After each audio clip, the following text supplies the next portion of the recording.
사도 바울이 그 율법에 대해서 많은 이야기들을 했습니다. 보통 우리 생각이 그 율법에 대해서는 아마 부정적인 생각들을 많이 할 거예요. 왜냐하면은 성경에서 예수님도 그랬고 또 사도 바울도 그런 얘기를 했고, 그런데 그 성경을 쭉 조심스럽게 읽다 보면은 율법의 기능이 있습니다.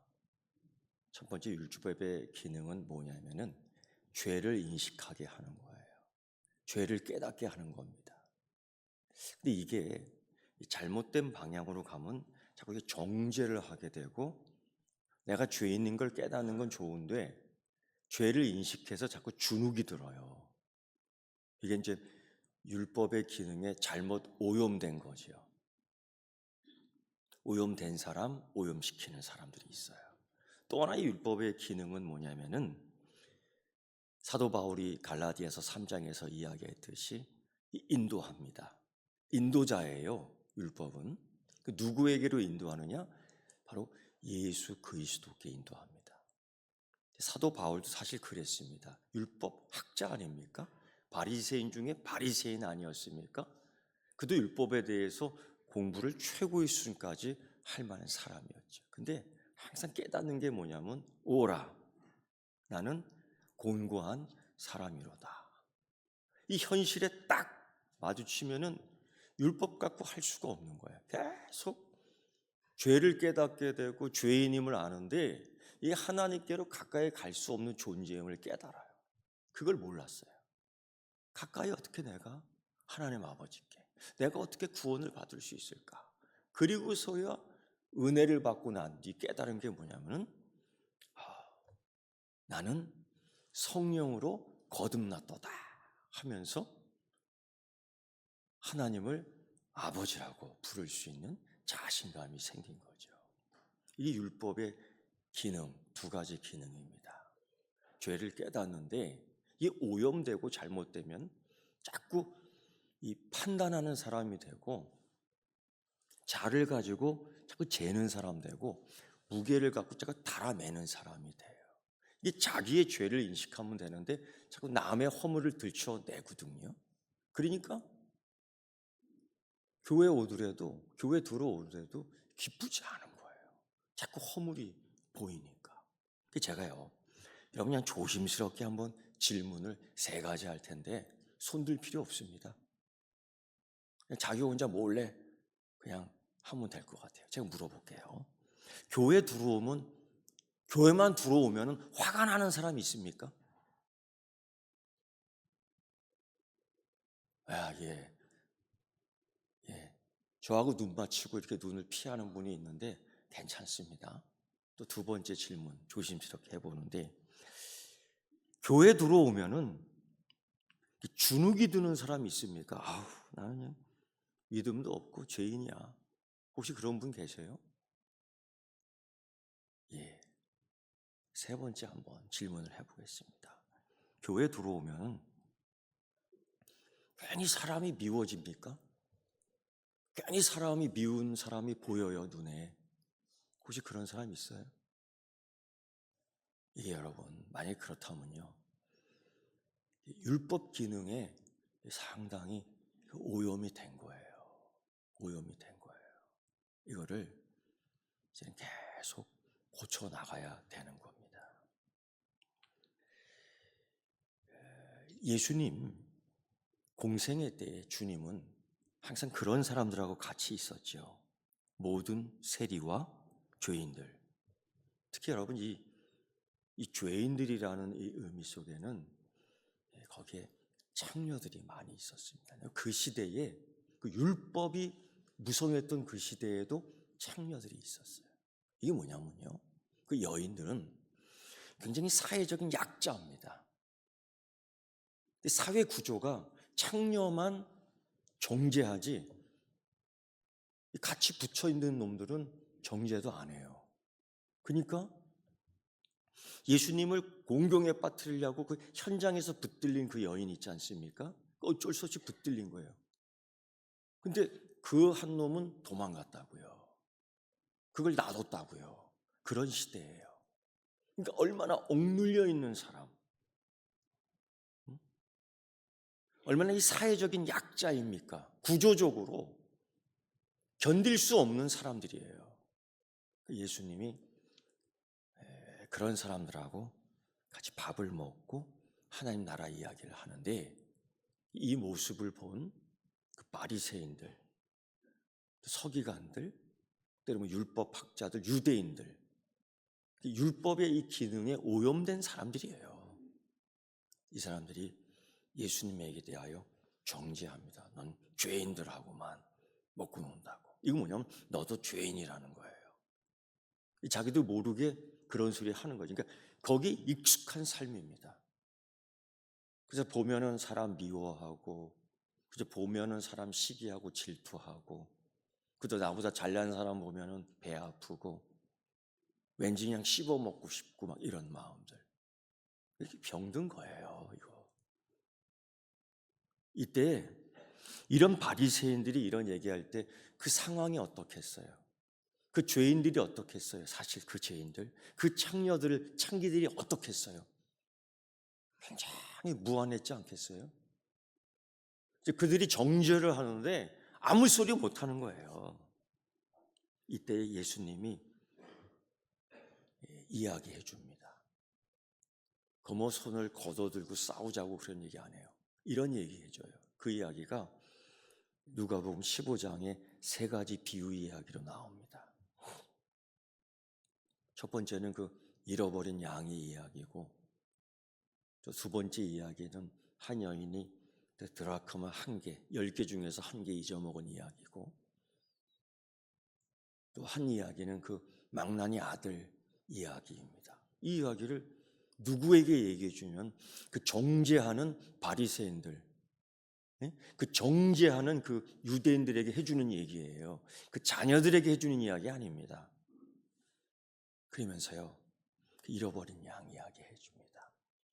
그 세상적 가치 기준을 따지자면은 나머지 양들이 더 귀하지요. 그리고 밤새 내가 그 양을 찾겠다고 돌아다니는 그 가치 비용이 그 다른 길 잃어버린 양과의 비교할 때에 그냥 그거 내버려둬도 됩니다. 그 어디에 있는 줄 알고 찾아요. 밤길에. 근데 예수님은 뭐라고 말씀하시냐면 가치 없는 그 양, 세상적 기준으로 볼 때 가성비 없는 것들. 예수님은 그런 비유 이야기를 했죠. 이 목자는 끝까지 찾는다라는 거예요. 찾을 때까지. 그리고 그 양을 찾아갖고 와갖고는 목에다 걸고 그 99마리 그거보다 더 기뻐하는 거예요. 이게 세상적 기준을 가지고는 이걸 설명할 수 없습니다. 이게 아버지 되는 마음이거든요. 그러니까 이 정죄하는 그들에게 이 얘기를 해주는 거예요. 율법의 기준으로 그냥 잣대를 재는 그들에게 이 얘기를 해주는 거죠. 너희들은 가치 없다고 하지만 하나님이 사랑하는 자야. 두 번째 이야기는 10개의 드라마카 중에서 이 한 개의 드라마카. 이게 뭐냐면 그 당시에 이게 한 사람의 그 인건비에 해당되는 거예요. 지금처럼 인건비 생각하면 안 되고요. 그때의 인건비는 하찮잖아요. 빵 하나 사기 힘든 돈입니다, 이거. 근데 이걸 갖고 아마 10개 중에 1개, 아마 그 여인의 귀하게 여기는 장식품, 아마 남편에게 선물 받은 장식 기구였을 것 같아요. 그걸 잃어버린 거예요. 그게 망가진 거예요. 어떻게 이 여인이 나를 사랑하는 남편이 내게 선물해 주었고 내 몸을 꾸미는 이거를 잃어버렸으니 어떡하겠어요. 이거를 방구석에서 찾는데 안 나오니까 밤까지 찾는데 등불을 결국 찾습니다. 찾았어요. 너무 기쁘니까 친구들을 초대해서 밥 한 끼를 먹이는 잔치합니다. 근데 보세요. 그 한 개의 드라크마 이 가치가 그 친구들 불러서 잔치할 만한 가치가 되겠냐 이거예요. 안 되거든요. 근데 여러분, 사람들은 자꾸 그렇게 얘기해요. 그거 다른 거에서 하지. 근데 이 여인의 가치는 이게 여기에 붙어 있던 거예요. 이걸 찾는 거예요. 이 세상적 가치 기준으로 따져서 이 사람들 초대해서 찾았다고 기뻐하면서 밥 먹일 일입니까? 잔치 여길 일입니까? 아니거든요. 근데 예수님 비유 속에서 요만한 거지만은 아버지 하나님이 기뻐하거든요. 사랑하거든요, 그들을. 그래서 설명하는 거예요. 그 율법의 기능, 정죄하는 기능, 그것만 강조하는 그들에게 이건 하나님이 사랑하는 백성들이에요. 그들을 정죄하면 안 돼요. 세 번째, 우리가 너무 잘 알고 있는 그 아버지 죽었다 하고 아버지 재산 먼저 주세요 하고 그 집 나간 아들, 그 망난이죠.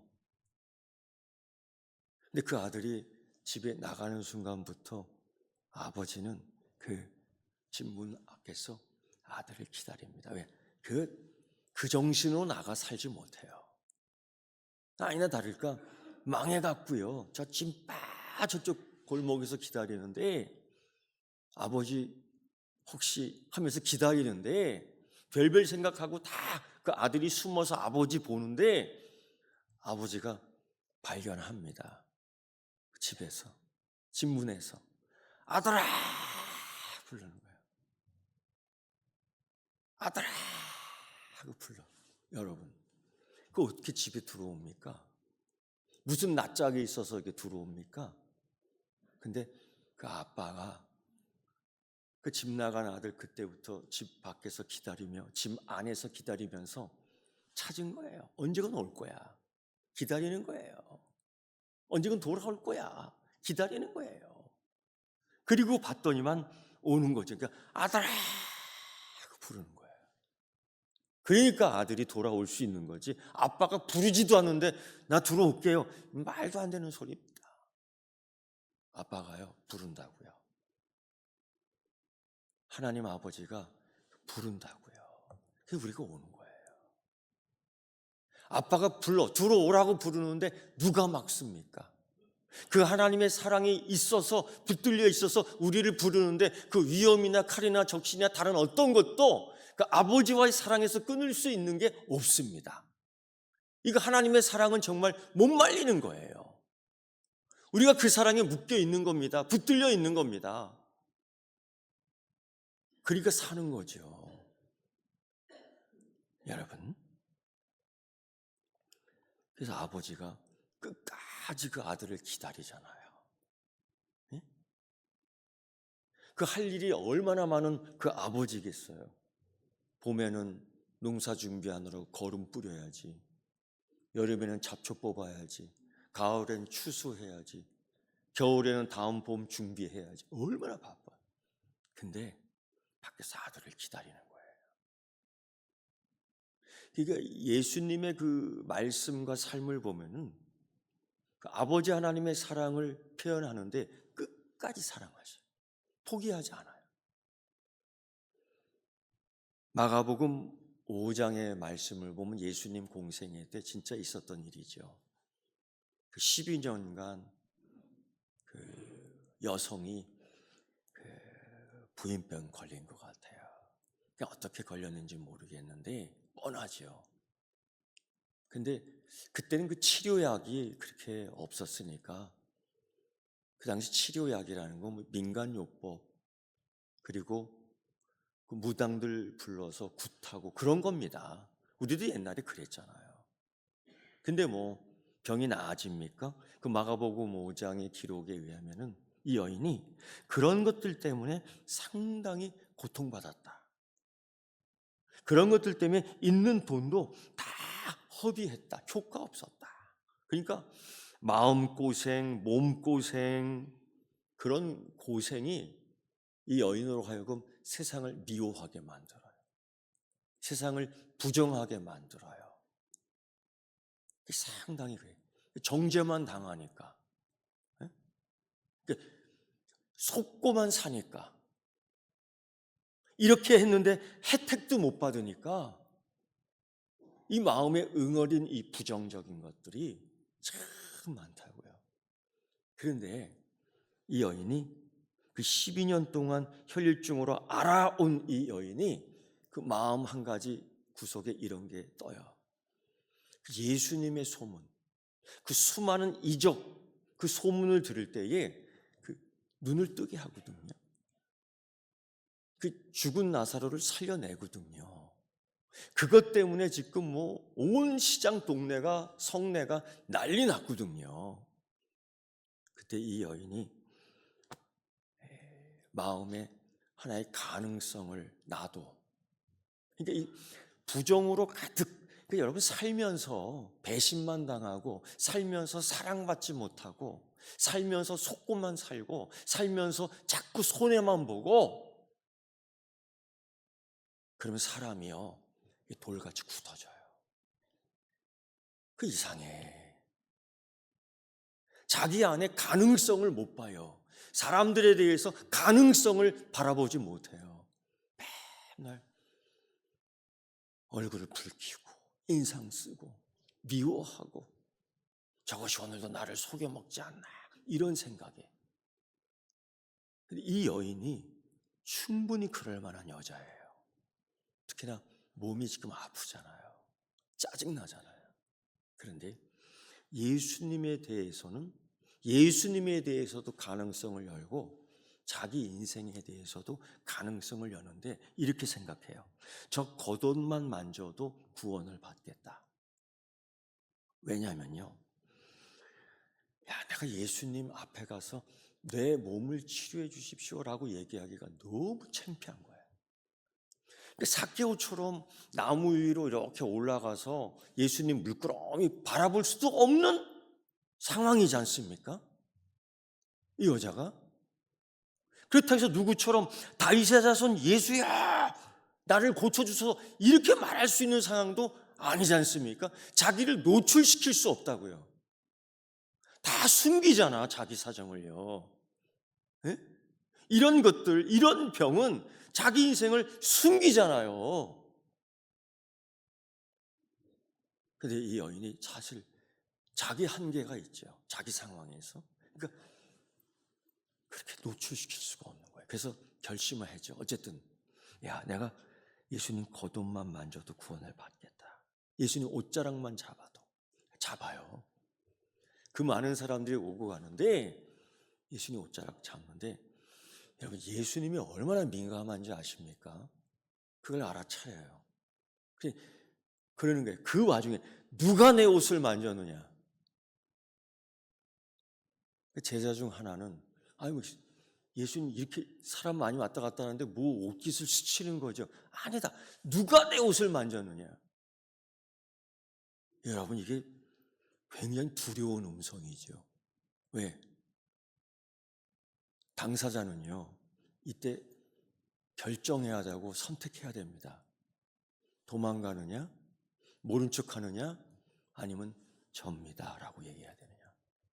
이 믿음 생활을 할 때에 항상 결정하고 선택해야 돼요. 그런 게 참 많이 있더라고요. 이 여인도 마찬가지. 누가 내 옷을 만졌느냐?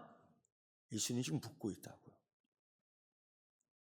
예수님 몰라서 묻는 건 아니지요. 근데 제자들은 모릅니다. 합리적인 대답을 하지요. 이 많은 사람이 왔다 갔다 스치고 있는데 그 만졌다니 그게 무슨 소리입니까? 아니다는 거죠. 이 여인은 도망갈 수 있죠. 내 처지를 또 알려야 돼? 내 숨기고 싶은 과거를 노출시켜야 돼? 왜 다 숨기고 싶은 과거의 이야기 있잖아요.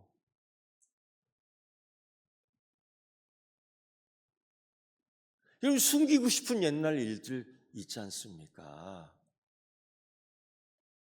그 여인이 그러한 그 순간입니다.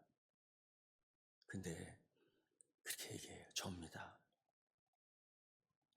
제가 예수님 옷자락을 만졌습니다. 이게 노출이 된 거예요. 딱 보니까 이 여자인데요. 12년 동안 한 동네에서 이렇게 병들었다면은 다 아는 거 아니에요. 12년 동안 무단 굿했다면은 동네 사람 다 아는 겁니까? 12년 동안 돌팔이 다른 자기한테 보였으면은 다 아는 거 아닙니까? 큰일 났지요. 그런데도 접니다. 근데 예수님이요, 충격적인 말을 해요. 그 다 있는데 이렇게 얘기해. 따라, 내 따라, 나의 따라. 내 믿음이 너를 구원하였으니 평안히 가라. 이 말이 평안을 너에게 주노니하고 똑같아. 평안을 준다. 그리고 네 병에서 놓여. 이건 죄에서 해방되는, 죄의 묶음에서 노임받는 그 의미하고 똑같아요. 네 병에서 놓여 건강할지어다. 축복 선언을 해줘요. 근데 예수님이 왜 이 여자에게 따라, 내 따라 라고 이렇게 불렀는지 아세요? 여자야, 이렇게 얘기해도 되는데, 너 누구니? 이렇게 해도 되는데, 따라. 여러분, 이 여인이 그 옷자락을 잡는 순간에 예수님의 옷자락을 잡는 순간에 그 관계가 성립된 거예요. 어떤 관계는 아버지와 딸의 관계가 성립된 거예요. 괜히 옷자락 잡은 거 아니에요. 그 옷자락을 딱 잡는 순간 그 여자는 딸이 되고 예수님은 아빠가 된 거예요. 그러니까 이 딸아, 이 부르는 게 이 죄인을 부르는 음성이 아니에요. 아픈 딸, 고난당하는 딸, 괴로운 딸, 한이 맺힌 딸. 그걸 아빠가 부르는 거예요. 그 음성을 들으면서 그 여인이 예수님을 바라보는데 예수님이 평안할지어다. 내가 내게 평안을 준다. 네 병에서 놓여 건강할지어다. 네 가정으로 돌아가. 이런 축복을 받아요.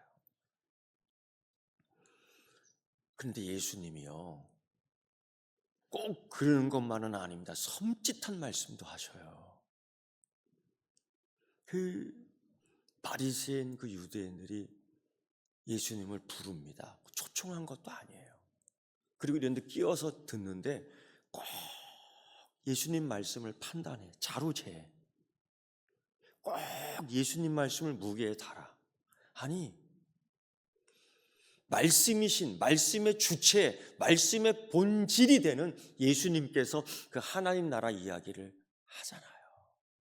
근데 이 바리새인들이 얼마나 못됐냐면은 듣고 은혜를 받으려는 것이 아니라 듣고 꼬투리를 잡으려고 그 율법으로 판단을 계속하는 거예요. 자루재요. 무게를 달아봐요. 근데 예수님이 그러한 그 유대인들에게 뭐라고 말씀하셨냐면요, 너희가 내 양이 아니므로 믿지 아니하는도다. 그런 얘기하는 거예요. 그 옷자락을 잡은 그 여인에게는 그렇게 얘기해. 따라, 내 믿음이 너를 구원하였으니 평안히 가라. 내 병에 놓여 갈지어다. 이렇게 얘기했는데 이 유대인들에게는 너는 내 양이 아니므로 믿지 아니하는도다. 이 요한복음 10장 26절 말씀인데요, 이 섬찟한 말씀입니다. 이뿐이 아닙니다. 우리가 잘 알고 있는 이 가룟 유다 시몬의 아들이죠. 이 요한복음 13장에 보면은 우리 주님 예수 그리스도께서 가룟 유다를 다룰 때에 어떻게 다루는지를 보면은요, 소름 끼칩니다. 근데 그때에 제자들 다 있었는데 다른 제자들하고 너무 비교가 되는 거예요. 그때 이런 일이 있었죠. 그 6월절 전 15시간 전입니다. 예수님이 마지막 식사를 합니다. 만찬이라고 하기에는 너무 초라하죠. 예수님이 그 빵을 찢어 초에 묻혀서 제자들에게 주는데 가룟 유다에게도 줘요. 아마 예수님께서 그 마음을 돌이키려고 했던 것 같아요. 집사님, 설정입니다. 옛날이요 이러면 안 돼요. 그 집사님이 저에게 빵을 하나 주시는 거예요. 그럼 제가 어떤 반응을 하는 게 좋겠어요? 감사합니다. 잘 먹겠습니다. 이렇게 해야 되는 게 정상이지요. 그래야 된다고요. 근데 가룟 유다는요, 빵을 받은 후에 어떤 생각을 하냐면 예수님을 팔아먹어야 되겠다 하는 생각을 해요. 예수님을 팔아먹어야 되겠다. 이거를 요한이 어떻게 표현했냐면 조각을 받은 후 곧 사단이 그 속에 들어간지라. 이 요한복음에 보면 마귀가 들어갔다, 사단이 들어갔다 두 번 이야기합니다. 근데 예수님께서 이 가룟 유다에게 뭐라고 말씀하냐면 속히 네 일을 해라. 예수님 말씀이에요. 근데 가룟 유다가 예수님 그 말씀에 순종해요. 야, 이건 미치는 겁니다. 순종할 게 없어서 그걸 순종해요. 그 배반의 순종을 해요. 그 팔아먹을 거거든요. 그 일을 속히 하라. 사단이 들어갔거든요. 근데 예수님께서 그 제자를 위해서 아무런 방어를 해주지 않으셔. 네 일 해라. 심지어 무슨 말씀까지 해주시냐면요. 인자는 자기에 대해 기록된 대로 가거니와 인자를 파는 그 사람에게는 화가 있으리로다. 이 구약 성경, 신약 성경을 읽다 보면은 화에 대한 이야기가 많이 나오는데 우리가 쉽게 이해하는 저주 이야기입니다. 그러니까 예수님이요, 화 있으리로다 바리새인들에게 그 이야기를 얼마나 많이 한 줄 아십니까? 그때의 그 화예요. 그러면서 그 사람은 유다는 차라리 태어나지 아니하였더라면 제게 좋을 뻔하였느니라고 얘기해요. 마귀가 들어가고 사단이 들어가는데 예수님이 아무런 방어를 해주지 않아요. 그런데 같은 상황에서 같은 제자들 가운데에서 베드로와 다른 제자에게 이런 얘기를 해줍니다. 시몬아 시몬아 보라, 사단이 너를 밀가부로 하려고 요구하였으나. 이게 가룟 유다만 유혹받은 거 아닙니다. 베드로도 다른 제자들도 다 유혹받은 거예요. 근데 가룟 유다는 배반의 순종을 했어요. 선택을 그렇게 했다는 거예요. 그리고 예수님의 화라는 말을 듣습니다. 근데 남은 베드로와 제자들은 어쨌든 남아 있어요. 그런데 예수님이 그렇게 얘기해요. 시몬아 시몬아 보라, 사단이 너희를 밀가부로 하려고 요구하였으나 그러나 내가 너를 위하여 내 믿음이 떨어지지 않기를 기도하였노니 너는 돌이킨 후에 내 형제들을 굳게 하라. 이 말씀을 하셔요. 이게 누가복음 22장 31절 말씀인데 요한복음 14장에 이 공간 시간 같이 있는 때입니다. 여러분, 가룟 유다는 나갔다고요. 베드로와 그 제자들은 남아 있다고요. 가룟 유다가 사단이 가룟 유다의 마음에 들어간다고요. 베드로도 다른 제자에게도 사단이 밀가부르듯 했다고요. 그런데 가룟 유다를 위해서는 방어해 주지 않았어요. 왜일까요? 왜일까요? 성경에 쓰여 있기는 자기가 사랑하는 사람이 아니기 때문이죠. 아니죠. 예. 그리고 베드로가 그 십자가 사건 이후에 도망 다닙니다. 그 많은 제자들을 어떻게 봐요? 그 제자들 무리로부터 도망가요. 손가락질 당하죠. 로마 당국으로부터 도망 다녀요. 그리고 예루살렘에 있는 종교 경찰들로부터 도망갑니다. 삼중의 도피 생활을 해요. 어디로? 갈릴리로 갑니다. 근데요, 부활하신 예수님께서 기다리지 않고 갈릴리로 찾아가요. 그 얼마나 무한하겠어요. 다 알고 있는데. 사단이 밀가루도 타려고 너를 요구하였으나 난 널 위해 기도했다. 네가 돌이킨 후에는 네 형제들을 굳게 하라.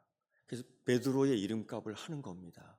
근데 정말 다구는 소리가 듣기 싫어서 도망가고, 사람들의 이 손가락질이 너무 싫어서 도망가고, 그런데 예수님께서 거기까지 찾아갔어요. 그리고 이런 질문을 하지요. 수, 너는 아가파오메 나를 사랑하느냐? 베드로, 너 날 사랑하니? 어떻게 대답합니까? 나중에 주님이 다 아시잖아요. 이게 진짜 명대답인 것 같아요. 내 약함을 아시잖아요. 정죄할 겁니까? 할 말이 없지. 주님이 더 아시잖아요. 내가 허물이 많잖아요. 정죄해도 할 말이 없지요. 너 왜 날 배반했냐? 질문한다면 할 말 없지요.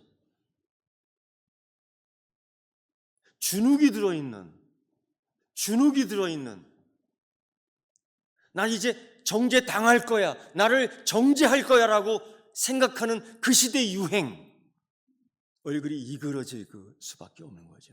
겁먹을 수밖에 없는 거죠. 그때 예수님이 베드로에게 뭐라고 말씀하셨는지 아세요? 나 널 사랑한다. 이게 눈물 쏟아지는 말씀입니다. 베드로가 닭 울고 통곡하는 것과 예수님 내가 널 사랑해 통곡하는 것은 다른 감정이죠. 예수님이요, 자기 사람을 그렇게 정죄하지 않습니다. 예수님은요, 이 세상에 자기 사람들을 끝까지 사랑합니다. 그래서 우리가요, 교회에 올 때 기쁨으로 와야 돼요. 주눅들어 들어오면 안 돼요. 우리가 교회에 오고 사람들을 볼 때에 시기하고 질투하면 안 돼요. 이 시기하고 질투하면 사단에게 이 머리끝들이 붙들린 거나 다름이 없는 거예요. 우리가 율법의 기능을 알고 있는데 그거는 남의 험을 들치라고 잣대를 재는 게 아니에요. 자기를 점검하는 거예요, 율법은. 네? 자기를 점검할 줄 알아야 돼요. 그래서 우리가 예수님께로 가까이 올 때 나는 기뻐요 라고 찬송할 수 있는 겁니다. 여러분,